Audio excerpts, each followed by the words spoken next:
Hello student, this is the video relating to our chapter 14 class 11, chapter name trial balance, subject accountancy.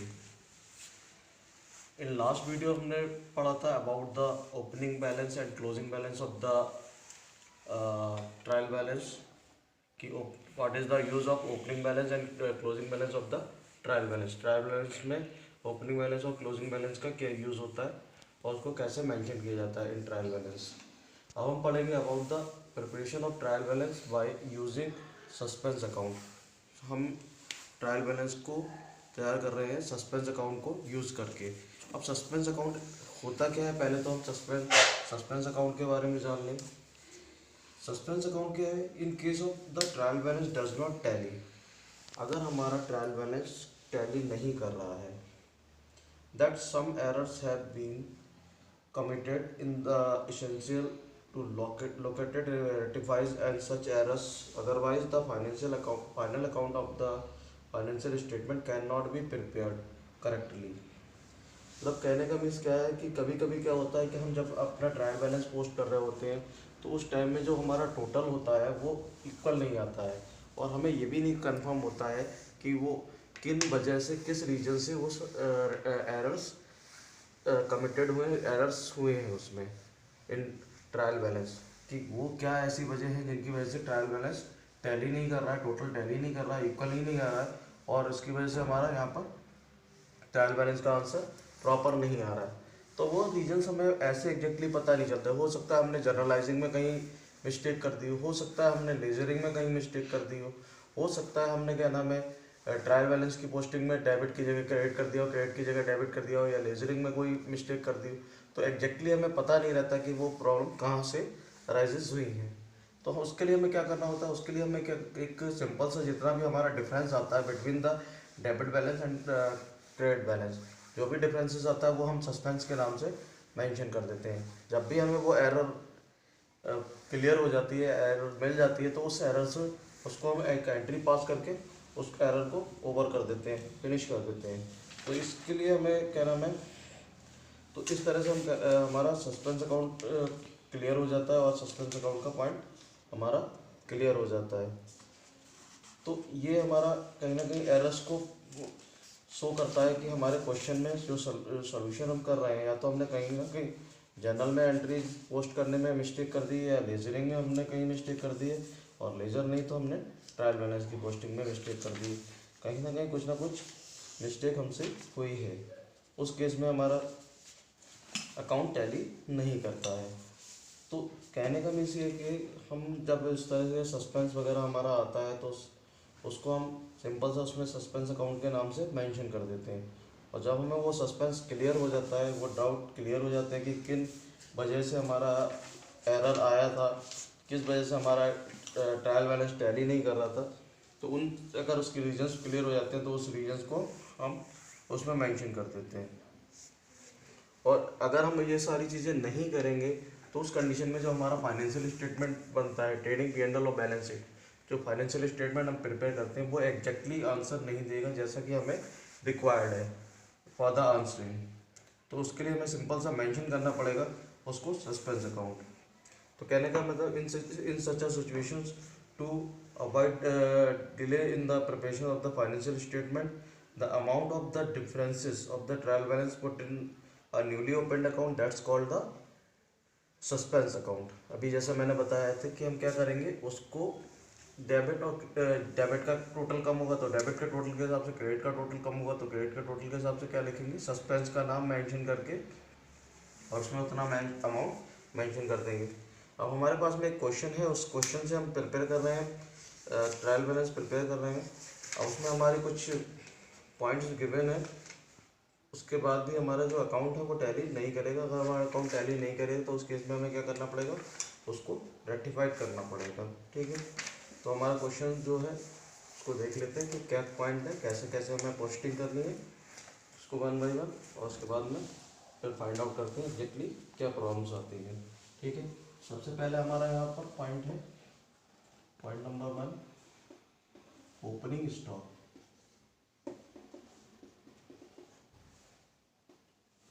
Opening stock, जो opening stock है हमारा, ये debit balance show करता है। ये मैंने पहले भी बताया था ये, कि जब भी जितने भी हमने ट्रायल बैलेंस बनाए सब में ये मेंशन किया कि ओपनिंग बैलेंस हमारा डेबिट बैलेंस शो करता है।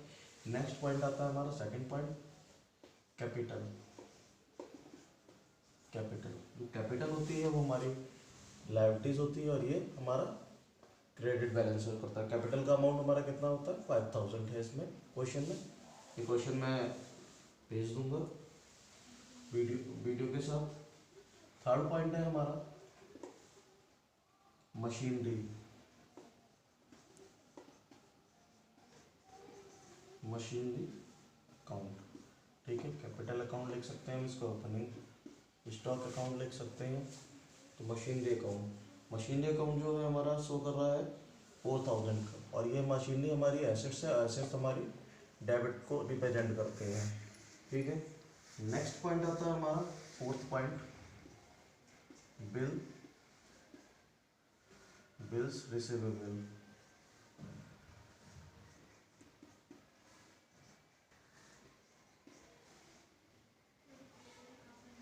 बिल्स रिसीवेबल जो है हमारा बिल्स रिसीवेबल, बिल्स रिसीवेबल कितने के हैं हमारे, 500 के बिल्स रिसीवेबल हैं, जो कि हमारे डेबिट को रिप्रेजेंट करते हैं, ठीक है, डेबिट बैलेंस को। नेक्स्ट पॉइंट आता है हमारा डेटर्स। जो डेटर्स होते हैं हमारे,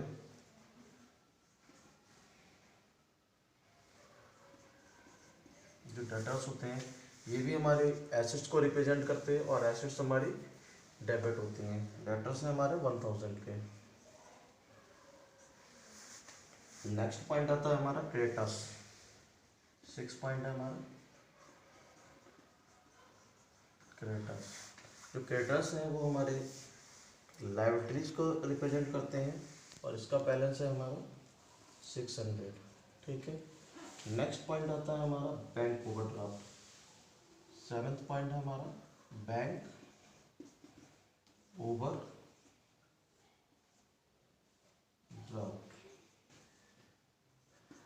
बैंक ओवरड्राफ्ट, जो बैंक ओवरड्राफ्ट है ये भी हमारी लायबिलिटीज को रिप्रेजेंट करता है, क्योंकि हमारा हम पर बैंक का ओवर ड्यूज होता है। तो बैंक ओवर ड्यूज के बेसिस पर हमने बैंक से जितना हमारा बैलेंस मेंशन कर रहा था इन बैंक अकाउंट, उससे ज़्यादा हमने बैंक से विड्रॉल कर लिया, तो उस केस में हमारे बैंक ओवरड्राफ्ट बन जाते हैं, ठीक है। ये क्या होता है, ये एक जनरली हमारे जो है बैंक है, कुछ पर्टिकुलर जो बिजनेसमैन होते हैं, करंट अकाउंट जिनका बैंक के साथ ओपन होता है, उनकी अच्छी गुडविल के बेसिस पर, उनकी अच्छी ट्रांजेक्शन्स के बेसिस पर उनको इस तरह की फैसिलिटीज़ प्रोवाइड कराते हैं फॉर द बैंक ओवरड्राफ्ट। इस तरह की फैसिलिटीज़ प्रोवाइड कराते हैं। नेक्स्ट पॉइंट है हमारा परचेज। परचेज जो है हमारा डेबिट बैलेंस शो कर रहा है, ठीक है। अब नेक्स्ट पॉइंट आता है हमारा 9 पॉइंट, गुडविल। गुडविल, जो गुडविल है वो कितने की है, 2000 की। ये हमारे डेबिट बैलेंस शो करेगी। और नेक्स्ट पॉइंट आता है हमारा 10th पॉइंट, और इसमें है डिस्काउंट अलाउड।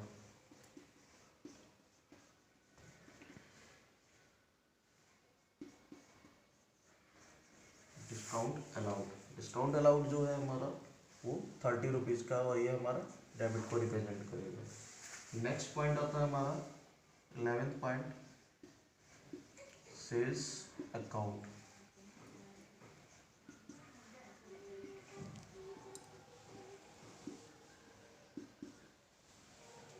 ठीक है। नेक्स्ट सेल्स अकाउंट जो है वो हमारा शो करता है क्रेडिट बैलेंस को। कितने की सेल्स है हमारी, 13,000 की। 13,000 ने क्रेडिट में। नेक्स्ट है हमारा लोन फ्रॉम योग्य दत्त। 12th पॉइंट है हमारा, हमने लोन लिया है, टेकन किया है लोन, तो हमारा लायबिलिटीज बन जाएगा।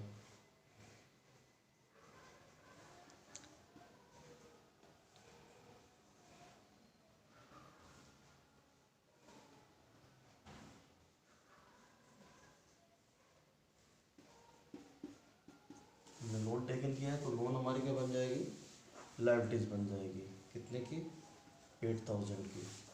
नेक्स्ट पॉइंट है हमारा 13 पॉइंट, कैरेज। कैरेज जो है हमारी वो एक्सपेंस है और एक्सपेंसेस हमारे डेबिट बैलेंस को रिप्रेजेंट करते हैं। नेक्स्ट 14 पॉइंट है हमारा इन्वेस्टमेंट। इन्वेस्टमेंट जो है हमारी वो लायबिलिटीज है और लायबिलिटीज हमारी एसेट्स को रिप्रेजेंट करती हैं। नेक्स्ट पॉइंट है हमारा 15 point salaries.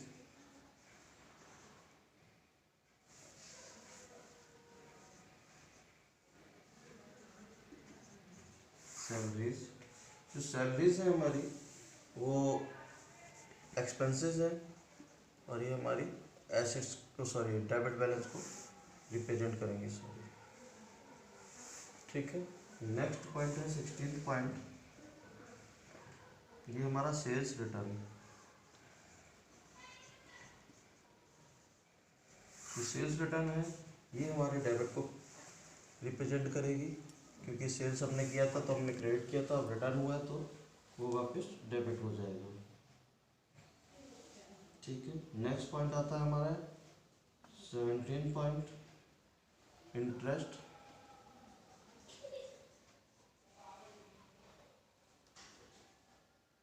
On investment.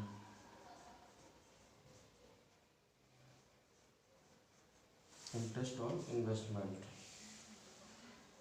Interest on investment जो है हमारा वो 50 रुपीज़ डेबिट बैलेंस को रिप्रेजेंट, सॉरी क्रेडिट बैलेंस को, क्योंकि इन्वेस्टमेंट हमने किया था, हमारी इनकम जनरेट हुई है तो ये क्रेडिट बैलेंस को रिप्रेजेंट करेगा। नेक्स्ट पॉइंट 18 पॉइंट है हमारा purchase return. Purchase return, purchase return जो है वो क्या है, ये हमारा रिप्रेजेंट करेगा किसको, क्रेडिट बैलेंस को, क्योंकि हमने पहले परचेज किया था तो हमने डेबिट किया था, अब रिटर्न हो गया तो हमारा वापस इंक्रीज कर गया, ठीक है। 19 पॉइंट है हमारा एडवर्टाइजमेंट।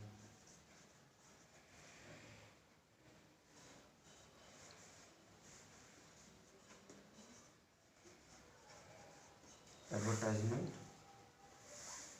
एडवर्टाइजमेंट जो होती है हमारे बिजनेस के लिए एक्सपेंसेस होते हैं, एक्सपेंसेस हमारे डेबिट होते हैं। नेक्स्ट पॉइंट है 20 पॉइंट, पॉइंट नंबर 20 वेजेस। जो वेजेस है हमारी वो क्या है, बिजनेस के लिए ये भी एक्सपेंस है। नेक्स्ट 21 है हमारा, 21 पॉइंट में कह रहा है इंटरेस्ट ऑन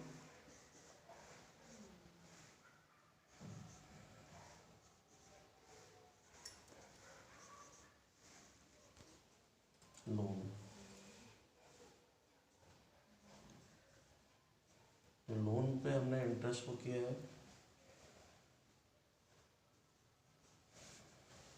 कितने का, ₹10 का, तो ये हमारा 10 बिजनेस के लिए एक्सपेंस हो गया, लॉस हो गया। नेक्स्ट पॉइंट है हमारा ड्राइंग्स।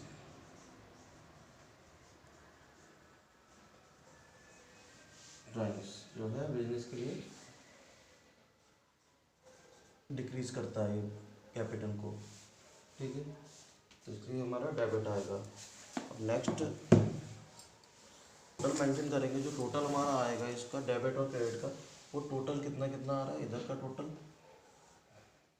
और इधर का टोटल, दोनों का हमारा जो टोटल आ रहा है, एक साइड का टोटल आ रहा है हमारा 20,050, 20,050, और जो दूसरे साइड का टोटल आ रहा है वो आ रहा है 23,050। यहाँ पर हमारा बेसिक जो डिफरेंस आ रहा है वो कितने का आ रहा है, अब देखो यहाँ पर हम इसको लिखेंगे सब टोटल। तो ये सब टोटल क्यों लिखा है, क्योंकि हमारा एग्जैक्टली आंसर यहाँ पर टैली नहीं कर रहा है, ठीक है, इसलिए हमने इसको क्या किया, सब टोटल मेंशन कर दिया। अब हमने क्या किया, दोनों का बेसिक डिफरेंस निकाल लिया, 23,050 माइनस 20,050, ये आ जाएगा 003 3000 का हमारा डिफरेंस है। और डिफरेंस में हमारा कौन सा साइड कम पड़ रहा है? क्रेडिट साइड कम पड़ रहा है। तो जो हमारा क्रेडिट साइड कम पड़ रहा है तो हम क्रेडिट साइड में क्या करेंगे, उसको उतना अमाउंट मेंशन कर देंगे। किस नाम से मेंशन करेंगे? वो अमाउंट हम जो नाम से मेंशन करेंगे वो मेंशन करेंगे इसके नाम से। पॉइंट नंबर 23 हमारा हो जाएगा सस्पेंस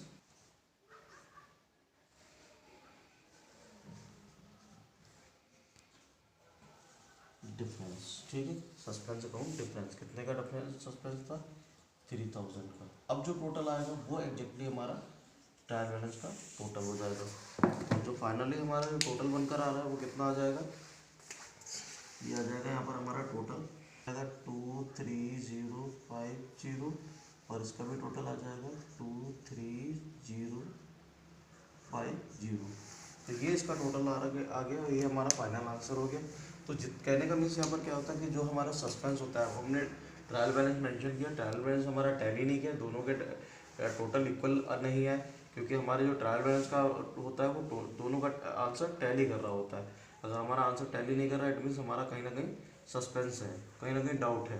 ठीक है, तो वो डाउट हमने क्लियर कर लिया। हमारा इधर का टोटल ये आ गया, इधर का टोटल ये आ गया, हमने उसका डिफरेंस निकाला तो डिफरेंस हमने मेंशन कर दिया और उसको हमने फिर से टोटल कर दिया। तो इस तरह से हम उसको इस तरह से मेंशन करके रख देते हैं। जब भी हमें डाउट क्लियर होता है जो मिस्टेक हुई थी उसको मिस्टेक को रेक्टिफाई करके इसको ऑटोमेटिकली क्लोज कर दे हो जाता है।